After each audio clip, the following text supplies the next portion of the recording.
Hi everyone, before we start creating our beautiful glowing objects, I just want to show you how to load a brush inside the Photoshop.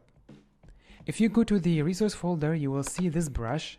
We will be using this brush later in our design. Open the Photoshop and open a new document, any document, and then go to the brush, right click, and then in this gear icon, click on it, then import a brush, click on it, and go to the folder that you have your brush. In my case, this brush is on the desktop. I'm going to use it, but for you it will be in the resource folder.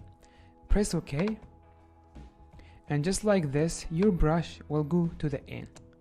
This is the glowing brush Alan, and this is our brush. We are going to use this brush later in our tutorial.